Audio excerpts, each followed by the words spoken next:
बिस्मिल्लाहिर्रहमानिर्रहीम। अस्सलाम वालेकुम एवरीवन। आज हम केमिस्ट्री के चैप्टर 1 के न्यूमेरिकल्स को करेंगे, जो आपके पिछले बोर्ड में तकरीबन 7 से 8 सालों के पेपर्स में बहुत ज़्यादा आपसे बार बार पूछे गए हैं। आपको पता होना चाहिए कि आपके जो चैप्टर 1 है आपका केमिस्ट्री का, उसकी वेटेज कितनी है आपके पेपर के अकॉर्डिंग। तो उसमें आपको एक उसमें से एमसीक्यूज आएगा, 3 शॉर्ट क्वेश्चन आएंगे और उसके अलावा आपका जो लॉन्ग है क्वेश्चन नंबर 5 जो पहला लॉन्ग होता है उसका ए पार्ट आपका चैप्टर नंबर 1 से होगा। तो वो जो है वो थ्योरी का भी कोई हो सकता है और वो मोस्ट प्रोबेबली कोई न्यूमेरिकल भी हो सकता है। तो इसी वजह से न्यूमेरिकल्स जो हैं वो आपके केमिस्ट्री के चंद एक चैप्टर्स में ही हैं, तो उनको आप करना बहुत जरूरी होता है। तो हम आज से न्यूमेरिकल्स करेंगे और न्यूमेरिकल ये सिर्फ वो वाले करवाए गए हैं मैंने जो बार बार आपसे बोर्ड में पूछे गए हैं, तो इनको कर लेना लाजमी है। तो लेट्स स्टार्ट। सबसे पहले मैं आपको ये कहना चाहूंगी कि इसका जो पैटर्न है इस पैटर्न को जरूर फॉलो कीजिएगा। अगर आप ये इस तरह से लिखेंगे हर चीज एग्जामिनर को जब सामने नजर आएगी तो आपके वो मार्क्स कहीं से डिडक्ट नहीं कर सकता। ठीक है। सो नंबर 1 इज, ये आपकी एग्जाम्पल नंबर 1.1 है बुक की। ठीक है। How many number of protons and neutrons are there in atom having A is equal to 238 when its Z is equal to 92। ठीक है। वो आपसे क्या पूछ रहा है, how many number of protons, आपको नंबर ऑफ प्रोटॉन्स बताने हैं एंड न्यूट्रॉन्स और नंबर ऑफ न्यूट्रॉन्स बताने हैं। नंबर ऑफ प्रोटॉन और नंबर ऑफ न्यूट्रॉन बताने हैं देयर इन एन एटम, एक एटम के अंदर, having A is equal to 238। A किसका सिंबल था, एटॉमिक मास का या मास नंबर का। तो मास नंबर है हमारे पास 238 और इस तरह से हमारा एटॉमिक नंबर जो Z है वो है 92। सो सबसे पहले आपने क्या करना है, स्टेटमेंट पढ़ ली, उसके बाद आपने गिवन डाटा लिखना है सबसे पहले कि इसके अंदर आपको डाटा क्या गिवन है।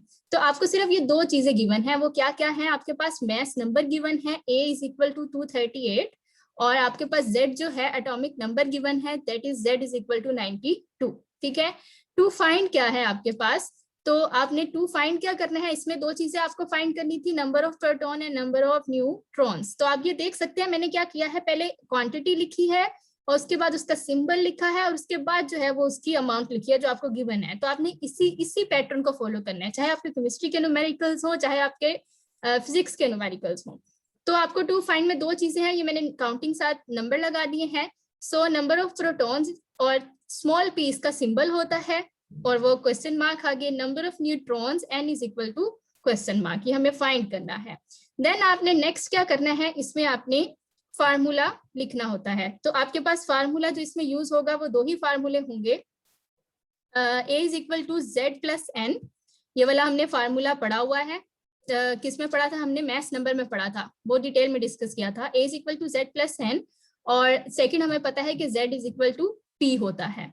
अब इस फार्मूले को आप पता है ये मैथ्स नंबर है वो इक्वल होता है जी हमारे पास atomic number plus number of neutrons के, और जो हमारे पास Z होता है जो हमारे पास एटॉमिक नंबर ये Z होता है वो किसके इक्वल होता है, नंबर ऑफ प्रोटॉन्स के।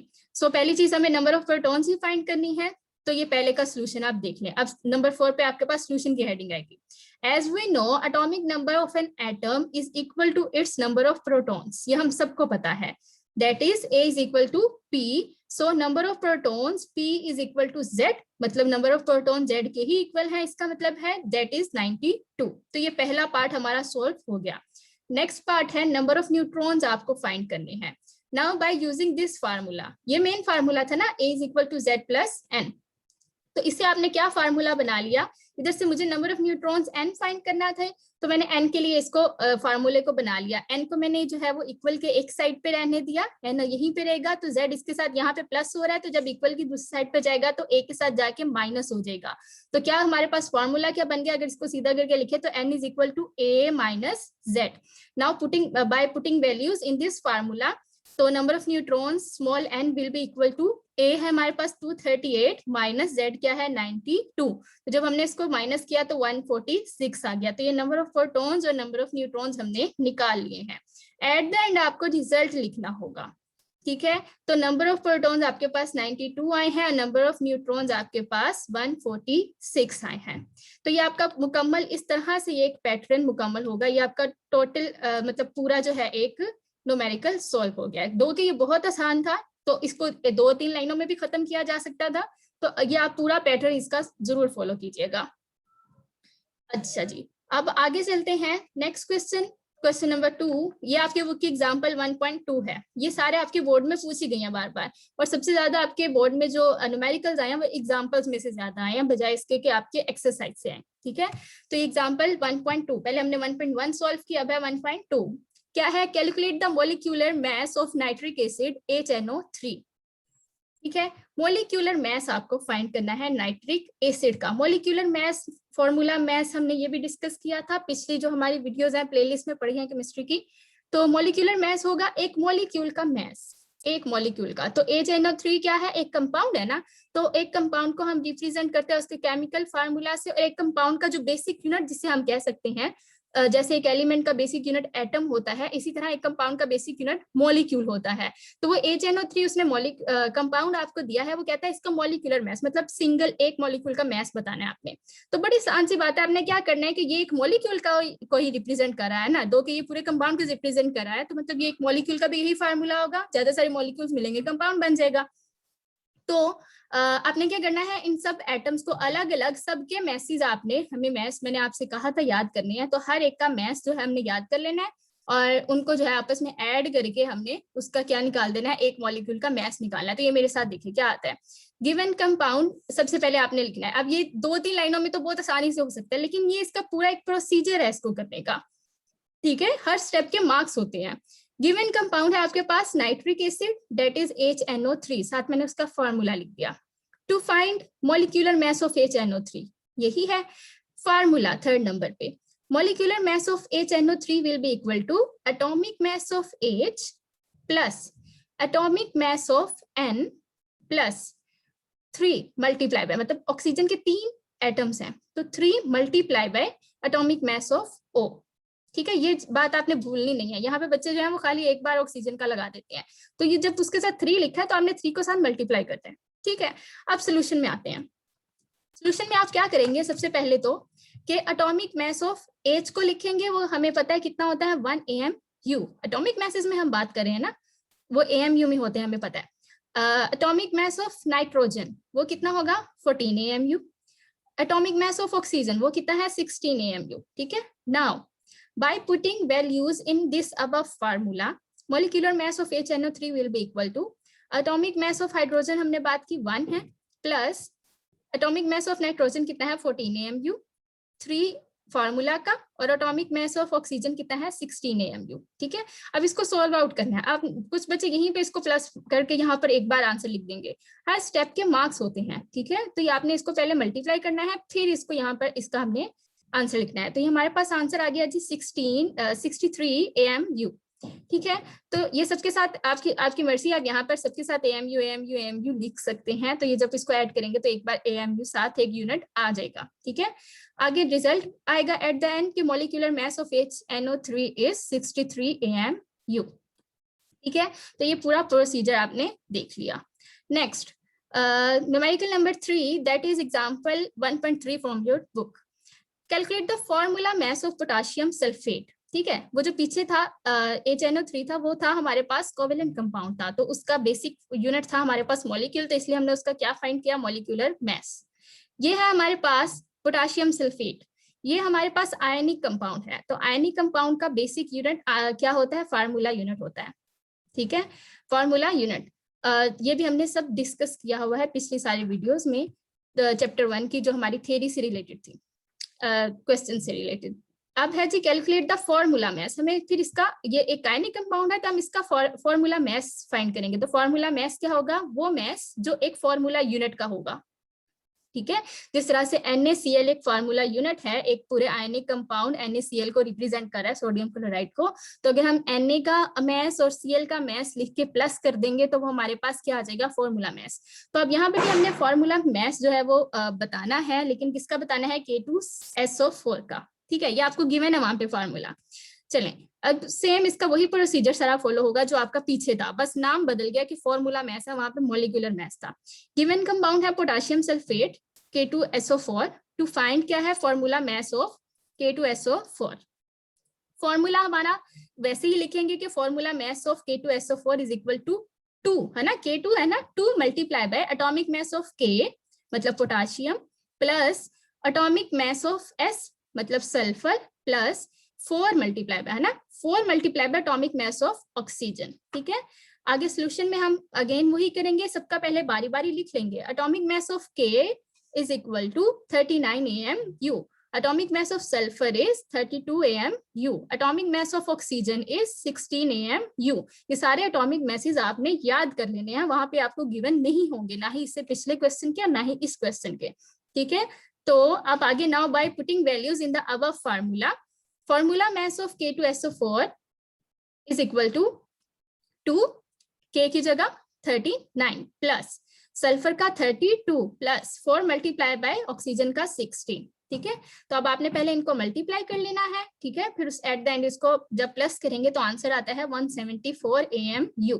रिजल्ट आ गया हमारे पास, formula mass of K2SO4 is 174 AMU। ठीक है, ये यहाँ पे मैं आपको एक टिप देना चाहूंगी कि ये जो हमारे पास K2SO4 का अभी आपके एग्जाम्पल में है दो, ठीक है, ये आपसे इसी तरह से एग्जैक्ट आपको कोई MCQs में आपसे पूछ सकता है कि K2SO4 का जो है क्या होगा फॉर्मूला मास। तो अब ये वहां पे सारा न्यूमेरिकल तो नहीं सॉल्व करेंगे ना, या तो इसके दो ही तरीके है कि आप शॉर्टकट से वहां पे सॉल्व कर लें कि आपको इनके इंडिविजुअल की एटॉमिक मासेस पता हो, या आप क्या करें डायरेक्ट इसको याद ही कर लें कि K2SO4 का फॉर्मूला मास 174 AMU है।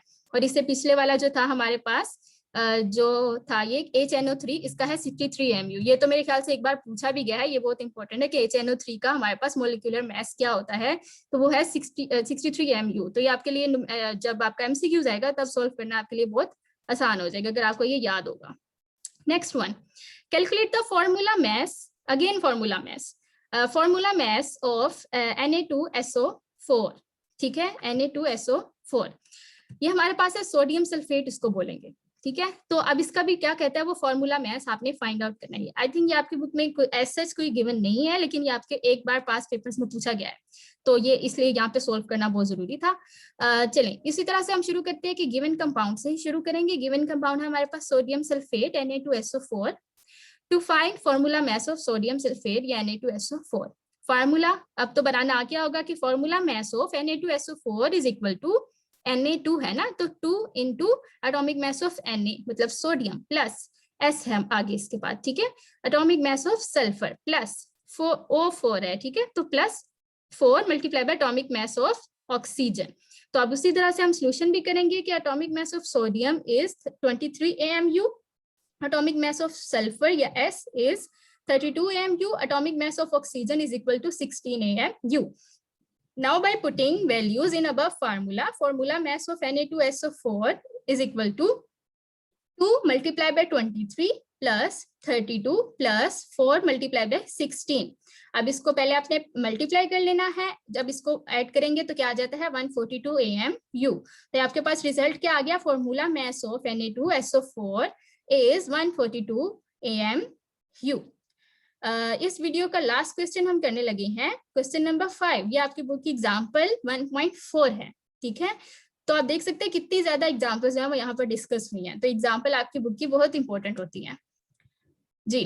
अब लेकिन इसका पैटर्न जो है वो आपने अपना रखना है, वहां पे तो उन्होंने आपको छोटा सा शॉर्टकट करके आपको सॉल्व करके बता दिया होता है। ठीक है, तो अगर आप इस पैटर्न से करेंगे इसको पूरा तो ये आपके लिए करना बहुत आसान होगा। ठीक है, अब हम बात करते हैं how many moles are present in 40 grams of phosphoric acid H3PO4। ठीक है, तो अब गिवन डेटा की बात करते हैं।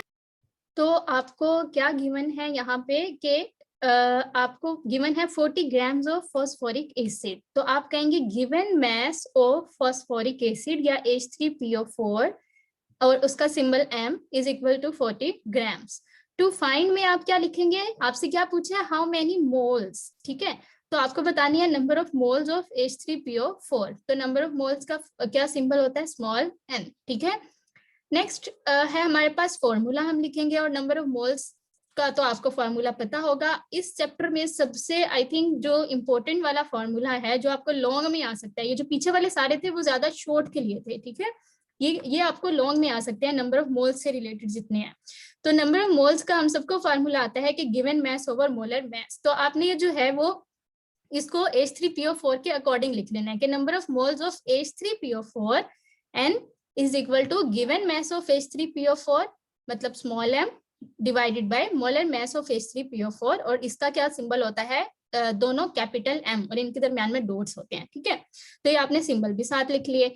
आगे चलते हैं, अब आगे हमारे पास इसका सॉल्यूशन है। ठीक है, तो अब सॉल्यूशन में हमने बस क्या करना था, हमें नंबर ऑफ मोल्स फाइंड करने, गिवन मास आपको दिया हुआ है तो मोलर मास आपके पास नहीं है, तो आपने क्या कर लेना है, सबसे पहले मोलर मास फाइंड आउट कर लेना है। ठीक है, तो मोलर मास ऑफ H3PO4 यानी कि दोनों कैपिटल M वो किसके इक्वल होंगे हमारे पास, ये बिल्कुल उसी तरह है जैसे हम पीछे मॉलिक्यूलर मास या फॉर्मूला मास के लिए हर एक का अलग अलग प्लस करते थे, लेकिन वहां पे हम लिखते थे atomic mass of H, atomic mass of P, लेकिन यहाँ पे आपने थोड़ा सा चेंज क्या करना है, यहाँ पे आपने इसको मोलर मास लिखना शुरू कर देना है।